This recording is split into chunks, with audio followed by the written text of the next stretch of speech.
Mutiara Hikmah Official, menyingkap hikmah di balik sunnah.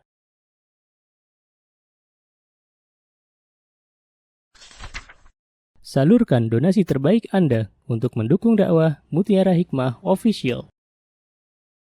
Mari siapkan bekal akhirat kita. Jangan lewatkan kesempatan emas ini.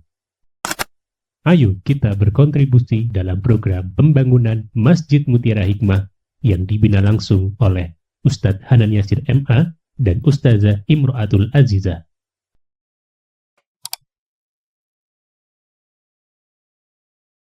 Sudah ibu-ibu? Baiklah. Yang selanjutnya, jangan yang kedua. Kalau ada orang ya, dia melakukan dosa besar, tapi belum bertaubat kepada Allah Subhanahu wa taala, maka kemungkinannya dimasukkan dulu ke dalam api neraka, tetapi tidak kekal di dalamnya. Catat ini baik-baik. Akidah Ahlus Sunnah wal Jamaah bagi para pelaku dosa besar tapi dia punya iman, ya, maka ia tidak kekal di dalam api neraka. Akan Allah Subhanahu wa taala angkat walaupun keadaan jasadnya sudah seperti arang, hitam, ya. Walaupun di dunianya muslimah ini glowing, ya, karena perawatan, ya, tiap bulan di facial mukanya, ya. Tiap hari pakai skincare yang mahal, ya. Tapi kalau dimasukin ke neraka, ya keluar dari api neraka boro-boro glowing, Bu. Yang ada apa? Gosong. Nah, dan sebelum masuk surga dicuci dulu. Karena apa? Karena orang-orang kalau sudah masuk surga yang ada wajahnya cantik. Jadi tenang. Ya, kita walaupun di sini mukanya nggak glowing banget, sampai surga mukanya glowing. Ya, masya Allah. Gitu ya. Terus kenapa kok dijelaskan bahwa orang yang punya dosa besar, gitu ya, tapi dia belum bertaubat, punya kemungkinan masuk surga, tidak kekal di dalam api neraka? Karena ada akidah dari kelompok-kelompok yang menyesatkan, yang mereka memiliki keyakinan bahwa orang yang berbuat dosa besar kemudian belum bertaubat kepada Allah maka akan kekal di dalam api neraka. Ya, mereka adalah kelompok dari Khawarij. Namanya Khawarij. Jadi orang-orang Khawarij itu, Bu, ibu-ibu kalau ketemu sama orang suka mengkafirkan orang lain yang bukan golongannya, maka itu biasanya kelompok tersesat. Ya, kita nggak boleh, Bu, walaupun itu bukan golongan kita, akidah Ahlus Sunnah wal Jamaah, kita pelan-pelan ya belajar ya. Kita nih, kalau kita melihat ada orang sholatnya masih sama nih, yakin nih sehari 5 kali, ya, subuh, duhur, asar, maghrib, isya, ngadepnya masih sama nih ke arah kiblat, nggih, robnya masih sama nih, Allah. Nabinya masih sama, Nabi Muhammad. Tapi cuman beda kelompok aja, yang satu Ahlus Sunnah wal Jamaah, yang satu apa gitu ya. Tapi sama-sama masih beriman. Maka kita tidak boleh langsung mengkafirkan. Gak boleh. Kita pernah, ya, mungkin teman-teman pernah ketemu sama kelompok, ya, selain kelompoknya dibilang kafir. Ya, maka ini hati-hati. Ya, biasanya kelompok dari mereka, ya. Nanti keyakinan mereka itu biasanya mengatakan bahwa pelaku dosa besar tempatnya di dalam neraka. Ya, serem. Ya, jadi hati-hati ibu-ibu dalam beragama, hati-hati dalam meyakini sesuatu, karena kalau salah sedikit saja ya dalam meyakini sesuatu, terutama mobil khusus tentang agama ini, maka itu akan fatal akibatnya. Ya. Berarti kalau mereka yakin orang melakukan dosa besar kalau belum bertaubat terus masuk neraka kekal, berarti akan Allah kekalkan. Ya mungkin sesuai dengan keyakinan mereka, kan nggak tahu keyakinan mereka kan begitu ya. Maka kita nggak boleh meyakini itu gitu. Keyakinan kita adalah orang yang melakukan dosa besar tapi dia tidak menduakan Allah, maka masih ada kemungkinan dia bisa masuk surganya Allah, walaupun dia akan diadab terlebih dahulu dari dosa yang dilakukan. Nah, perkara-perkara kayak gini, Bu, perkara-perkara seperti ini jarang dibahas. Ya. Menurut sebagian orang-orang yang menuntut ilmu tuh terlalu berat. Ya padahal berat apanya? Ada yang berat enggak kira-kira? Mboten kan? Ya. Dan ini masalah prinsip, ya, masalah prinsip. Kita nggak boleh mengkafirkan orang. Sampai saya sering bilang, kalau ada orang Muslim atau orang yang saat ini bermaksiat kepada Allah, maka kita nggak boleh menganggap diri kita lebih baik daripada orang yang sekarang sedang bermaksiat. Bisa jadi orang yang sedang bermaksiat hari ini, suatu hari Allah berikan hidayah dan lebih baik daripada saya, lebih baik daripada kita. Apa yang harus kita lakukan? Doakan. Ya, semoga Allah berikan hidayah. Ya, baik. Kenapa? Pertanyaannya, kenapa menduakan Allah itu sesuatu yang harus kita jauhi? Karena ya, di antara bahaya kesyirikan, teman-teman, di antaranya adalah bisa membatalkan amal yang dilakukan. Ya, naudzubillah summa naudzubillah. Menyekutukan Allah ya adalah amalan yang sangat Allah tidak sukai. Sebaliknya, mentauhidkan Allah adalah amalan yang Allah sukai. Coba ibu-ibu buka surah Az-Zumar ayat 65. Apa kata Allah? A'udzubillahi minasyaitonirrajim. Wa laqad uhiya ilaika wa ilal ladzina min qablika la in asyrakta la yahbatanna 'amaluka wa la takunanna minal khasirin. Balillah fa'budu wa kum minasyakirin. Dan sungguh telah diwahyukan kepada engkau wahai Muhammad dan orang-orang sebelummu bahwa apabila kamu berbuat syirik menyekutukan Allah, maka sungguh akan batal amalanmu dan jadilah engkau termasuk orang-orang yang merugi. Maka sembahlah Allah saja dan jadilah kamu termasuk orang-orang yang bersyukur. Rugi nggak sih, Bu? Orang bangun rumah, ya logikanya kan begitu. Orang bangun rumah udah capek-capek ngumpulin bata, udah capek-capek ngumpulin tukang, gimana? Terus dibangunlah rumah perlahan-lahan, ya mulai dari diuruk, dibangun, bata ditata satu-satu. Tiba-tiba udah mau jadi, tinggal diatapin aja Bunda Najmi, itu rumah dihancurkan. Kira-kira rugi nggak yang punya rumah? Rugi. Itu untuk masalah dunia. Sama masalah akhirat. Kalau ada orang ngumpulin bekal, ya sholatnya diperbaiki, tahajudnya nggak pernah lupa, duhanya dijalankan, sedekahnya oke, baca Qur'annya oke. Tiba-tiba dia menyekutukan Allah, menduakan Allah, maka amalan yang dilakukannya hancur, batal. Eman apa eman? Eman. Nah, contohnya, apa sih contoh dari menyekutukan Allah? Nah, contoh, ya ja'alullahu niddan, ya menjadikan Allah punya tandingan. Jadi ada tandingan, misalnya kan kita tahu nih yang memberikan rezeki siapa, Bu? Allah. Kita dikasih makan tadi pagi sama siapa? Allah. Kita dikasih udara sama siapa? Allah. Tapi ternyata ketika kita minta dagangan laris bukan kepada Allah, tapi kita minta kepada orang pintar, kepada paranormal, Mbah, mau amalan, mau bacaan gitu ya. Kadang naudzubillahi minasyaitonirrajim, ya. Syaitan itu membungkus sesuatu itu terkadang halus sekali. Ya. Ini kan bacaan-bacaan Ustazah. Ini kan amalan-amalan. Nah, ya. Maka itu kan baik. Ya ukhti, apakah amalan tersebut pernah dicontohkan Rasulullah apa enggak?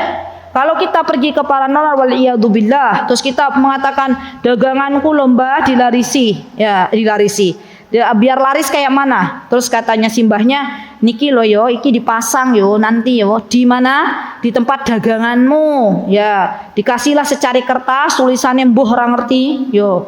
Arab yo kayak Arab, tapi bukan Arab, nih kotak-kotak. Terus disuruh minta apa? Ditaruh di tempat dagangan dan orang yang punya tokonya meyakini bahwa itu yang akan menjadikan dagangannya laris. Maka sungguh dia telah menyatakan tandingan dengan Allah Subhanahu wa taala. Hati-hati. Karena banyak pedagang-pedagang yang diuji oleh Allah Subhanahu wa taala dengan hal seperti ini. Gitu ya. Atau misalnya ada orang yang dia jualan kuliner, sampingnya jualan, ya. Dia merasa tertandingi nih. Aduh, iki sama-sama jualan bakso rerek gitu ya. Terus datang ke paranormal, kepiye yo Mbah, iku sampingku ki baru jualan bakso, saya jualan bakso. Wah, kamu maunya gimana? Maunya yang sampingku ini gak laris ya Mbah. Ya udah, tak tutup yo. Mendaganganmu wae kang laris. Pernah nggak dengar kayak gitu? Pernah. Berarti dia telah menyekutukan Allah Subhanahu wa taala. Na'udzubillah, summa na'udzubillah. Ya, baik. Atau misalnya minta hujan kepada selain Allah. Yakin yang menurunkan hujan siapa? Allah. Bahkan dengan keagungannya Allah ya teman-teman, subhanallah. Pernah nggak lihat dimutiin hujan, maju dikit nggak hujan? Sering kan? Padahal masih satu kampung, masih satu kecamatan. Tapi Allah yang menjadikan di sebuah tempat diturunkan hujan dan di tempat lain tidak diturunkan hujan. Ya, maka terkadang setan membisikkan kepada orang-orang yang mau hajatan, dikatakan nanti kalau kamu mau menikahkan putrimu ben tamune wake. Nggih mboten? Terus kalau tamune akeh ya uang yang datang juga banyak, yang kondangan banyak, ya kondisikan cuacanya biar enggak hujan. Akhirnya gimana ibu-ibu? Pergilah ke pawang hujan. Kalau sudah datang ke pawang hujan berarti dia sudah menduakan Allah. Subhanallah. Dan kira-kira di negeri Konoha ini masih banyak napa mboten ibu? Tasih. Allahumma inna na'udzubika min an nusyrika bika. Kita harus banyak-banyak doa, ya Allah, jauhkanlah kami berlindung kepadamu dari menyekutukanmu. Karena kadang ya kita itu terkadang ya non sewu ibu-ibu untuk masalah ini nih, kadang kita lebih nggak enak sama orang yang ada di sekitar kita daripada nggak enak sama Allah. Padahal Allah itu Rabb kita semuanya. Allah yang berjanji tidak akan didatangkan sebuah madarat kalau aku belum izinkan, kata Allah. Tidak akan didatangkan sebuah manfaat kalau aku belum izinkan. Itu kan Allah yang berfirman. Ya. Subhanallah, maka kita minta kekuatan dari Allah, kita minta pertolongan dari Allah, kita minta ya kekuatan jiwa tauhid kepada Allah Subhanahu wa taala, karena orang yang paling bahagia adalah orang yang mentauhidkan Allah Subhanahu wa taala di dunia dan di akhirat. Baik. Kemudian contoh ibu-ibu, misalnya ada orang belum punya anak. Belum punya anak. Saya tanya, yang memberikan anak siapa? Allah. Terus diuji tuh, ada suami istri belum punya anak, udah nikah lama. Akhirnya ya diperintahkan oleh orang kampung, pergi tuh ke orang pinter gitu ya. Datang ke orang pinter, kata orang pinternya, ya orang pinter tapi saja nih udah pinter ya berarti yang datang ke orang pinter orang bodoh apa orang pinter? Kan orang nggak tahu, datang ke orang pinter. Ya, padahal ini bukan orang pinter, datang ke paranormal gitu ya. Mbah aku yo pengen anak mbah, urung punya anak. No. Oh, kamu mau pengen anak toh? Yo syaratnya cari ayam cemani warna hitam, yo sembelih di jam 12 lebih 12 malam hari. Di tempat di sini. Kira-kira Bu, ada nggak orang yang pengen punya anak melakukan hal tersebut? Ada. Subhanallah. Maka ini hati-hati. Ya. Semua kita ini diuji oleh Allah. Ada ujiannya yang belum punya anak, ada ujiannya yang finansial, ekonominya seret, ada yang Allah Azza wa Jalla berikan ujian belum datang jodohnya, ada yang Allah berikan ujian dengan rumah tangganya, semua diuji. Dan solusi dari itu semuanya ibu-ibu, solusinya Allah sudah menjelaskan dalam Al-Quran. Kalau kalian pengen dagangannya dilariskan oleh Allah, pengen dikasih keturunan, pengen rezekinya diperbanyak oleh Allah dan dikasih keberkahan, pengen pasangan hidupnya didatangkan oleh Allah, pengen diberikan anak, maka kata Allah, beristighfarlah, minta ampun kepada Allah. Gampang apa gampang Bu? Kan orang modal. Lek tadi ya ke paranormal pengen anak, modal ayam cemani, berwarna hitam. Ya. Lah ini kan istighfar. Astaghfirullahi wa atubu ilaik. Allahumma anta rabbi la ilaha illa anta khalaqtani wa ana abduka wa ana ala ahdika wa wa'dika mastata'tu a'udzu bika min syarri ma sana'tu abu'u laka bi ni'matika alayya wa abu'u bi dhanbi faghfirli fa innahu la yaghfiru dzunuba illa anta. Itu istighfar, sayyidul istighfar. Ya, maka barang siapa yang melazimkan dirinya membasahi lisannya dengan zikir istighfar, maka Allah akan cukupi kebutuhannya. Sudah itu aja solusinya. Ya subhanallah, subhanallah. Baik. Kemudian apa yang harus kita lakukan ibu-ibu? Ya, agar Allah menyelamatkan kita dari yang namanya menyekutukan Allah. Ada doa yang dianjurkan oleh Nabi kita Muhammad SAW. Ya, doanya boleh nanti ditulis dulu biar kita hafalkan bersama-sama. Allahumma, ditulis dulu. Allahumma inni a'udzubika. Allahumma inni a'udzubika. Allahumma inni a'udzubika an usyrika. Allahumma inni a'udzubika an usyrika bika syai'an. Allahumma inni a'udzubika an usyrika bika syai'an wa ana a'lam.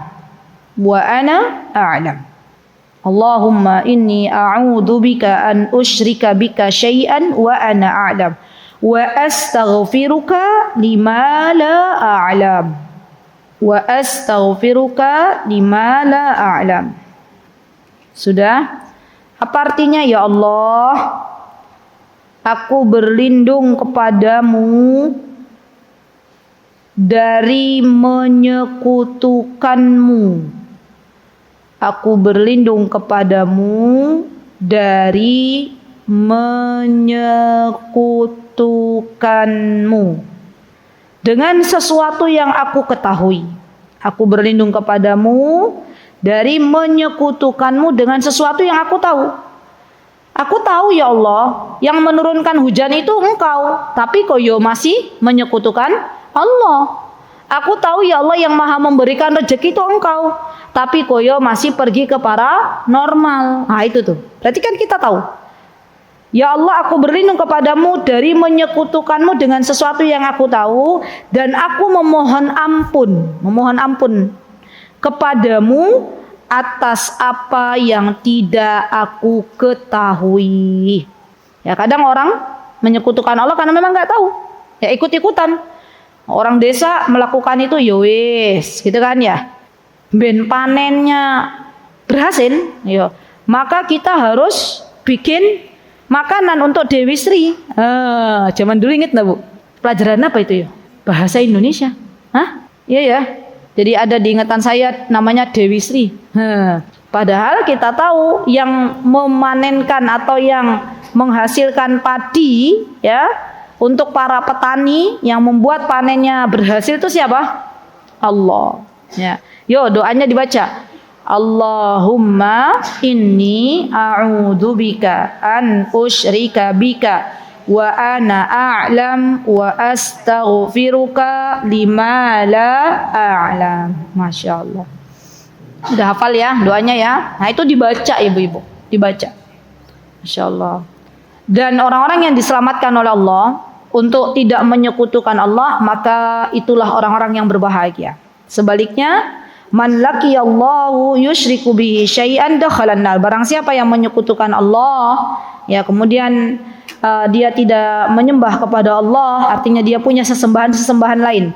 Termasuk di dalamnya, ibu-ibu saya izin menyampaikan, termasuk di dalamnya orang yang yakin bahwa Allah itu yang menurunkan hujan, tapi dia punya sesembahan-sesembahan lain, maka dia masuk neraka. Contoh, orang-orang musyrikin zaman dahulu kala, orang-orang Arab musyrikin zaman dulu, waktu zamannya Rasulullah SAW, mereka percaya enggak kalau yang menciptakan mereka itu Allah? Percaya. Mereka percaya enggak kalau yang menurunkan hujan itu Allah? Mereka percaya, punya Allah, mereka tahu. Tapi ternyata mereka menyembah berhala-berhala mereka dengan tujuan untuk mendekatkan kepada Allah. Jadi orang-orang musyrikin itu, Bu, bukan orang yang tidak percaya kepada Allah. Mereka percaya kepada Allah, tapi kenapa mereka menyembah berhala? Untuk mendekatkan mereka kepada Allah. Atau misalnya ini serem ya, Bu ya. Ada orang bilang gini, Ustazah, aku mau minta doa nih kepada fulan, tapi dia udah nggak hidup. Ya. Tapi saya yakin yang mengabulkan doa itu Allah. Dan orang soli ini yang udah meninggal dunia itu deket dulu waktu hidupnya sama Allah. Makanya saya datangi, saya minta, ya fulan, ya engkau dulu deket sama Allah, maka lewat perantaramu, tolong ya misalnya ya mintakan kepada Allah bahwa aku punya hajat ini. Wah, itu sudah menduakan Allah. Hati-hati. Ya. Dan ini kadang ada orang-orang yang nggak sadar bahwa itu telah menyekutukan Allah. Ya, mereka berkata ketika kita ngobrol ya dengan mereka, kenapa begitu? Kenapa kok harus minta kepada mayit yang sudah meninggal dunia walaupun itu orang solih? Kata mereka ini pakai logika mereka. Orang kalau mau ketemu presiden saja itu harus lewat ajudannya, katanya ya.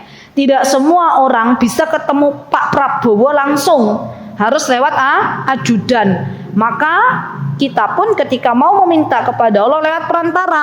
Perantaranya gimana? Perantara orang soleh yang sudah meninggal. Ketahuilah wahai saudariku bahwa Allah Rabb kita semuanya ketika mengijabah doa kita maka tidak membutuhkan perantara yang perantara tersebut tidak dikenankan oleh Allah Subhanahu wa taala.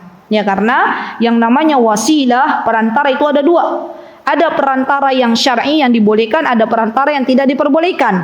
Perantara yang diperbolehkan kita berdoa kepada Allah dengan menyebut nama Allah yang indah, ya Razzaqu, ya Fattahu, ya Alimu, ya Karimu. Ya itu boleh, silakan. Atau kita minta doa, Mbak Yurin bentar lagi berangkat haji, ya tolong doakan saya misalnya. Ya, itu boleh karena beliau masih hidup. Masya Allah, Tabarakar Rahman, semoga Allah mudahkan beliau.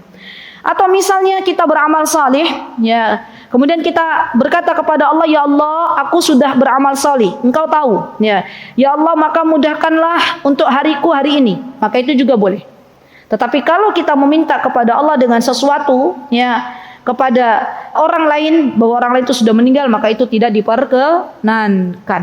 Itu ya ibu-ibu. Jadi subhanallah, semoga Allah Subhanahu wa taala mengampuni segala dosa kita, segala dosa masyarakat Indonesia Raya yang tercinta ini. Demi Allah, kalau semua orang yang ada di sebuah negeri itu bertakwa kepada Allah, bertauhid kepada Allah, maka Allah akan bukakan, saya bilangin ini sampai, Allah akan bukakan pintu rezeki. Allah akan berikan kebarokahan dalam sebuah negeri tersebut. Ya, jangan pernah tanya ke saya, kenapa Indonesia qadarullah, ya subhanallah, kalau pergi ke luar negeri ya mata uangnya belum bisa naik, ya evaluasi dari sini. Ya, apakah ada kaitannya Ustaz? Ada. Ya, kaitannya ada. Ya, orang-orang yang senantiasa bertauhid kepada Allah, bertakwa kepada Allah, maka Allah akan berikan rezeki yang banyak. Allah berikan rezeki yang barakah, subhanallah. Dan disitulah janji Allah Subhanahu wa taala. Semoga Allah Subhanahu wa taala mengampuni segala dosa kita, segala dosa orang tua kita, segala dosa saudara-saudara kita, dan semoga ketika masanya kita bertemu dengan Allah, kita dalam keadaan tidak menyekutukan Allah Subhanahu wa taala. Amin, Allahumma amin. Itu yang bisa saya sampaikan. Mohon maaf jika ada kekurangan. Aqulu qouli hadza wa astaghfirullah li wa lakum wa akhiru da'wana anil hamdulillahi rabbil alamin. Wassalamualaikum warahmatullahi wabarakatuh. Mutiara Hikmah Official, menyingkap hikmah di balik sunnah.